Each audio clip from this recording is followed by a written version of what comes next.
ایک آرٹسٹ تھا، اس کا ایک بہت ہی لائق شاگرد تھا۔ اس شاگرد نے اپنے استاد سے اجازت لی کہ مجھے اجازت دیں کہ میں ایک تصویر بناؤں اور تمام لوگوں کے سامنے رکھوں تاکہ لوگ ہمیں بتا سکیں کہ اس میں کیا کمی ہے، اور مجھے اپنے ہنر کا بھی پتہ چل جائے گا کہ کتنا ہنر آتا ہے مجھے۔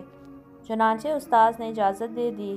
شاگرد نے ایک تصویر بنائی اور اسے ایک بہت بڑے چوک میں رکھ دیا اور اس کے ساتھ ایک قلم رکھ دیا اور اس پر لکھ دیا، اس میں کوئی کمی ہو تو نشان لگا دیجیے۔ کچھ دنوں بعد جب وہ تصویر لینے گئے تو دیکھا کہ پوری تصویر نشانوں سے بھری ہوئی تھی۔ شاگرد بہت افسردہ ہوا۔ استاد نے اس کو تسلی دی اور کہا کہ ایک ایسی تصویر اور بناؤ اور اسی جگہ رکھ دو، مگر اس بار اس پر لکھنا کہ تصویر میں کوئی کمی ہو تو اسے صحیح کر دیجیے۔ جب کچھ دن بعد اس تصویر کو دوبارہ دیکھا گیا تو اس پر کوئی نشان نہیں تھا۔ اس بار شاگرد خوش ہوا اور استاد سے پوچھا کہ اس کی کیا وجہ ہے۔ استاد نے کہا کہ یہ لوگوں کی فطرت ہے کہ جو صرف لوگوں کی خامیاں تو ڈھونڈتے رہتے ہیں مگر ان کی اصلاح کرنے کی ان میں صلاحیت نہیں ہوتی۔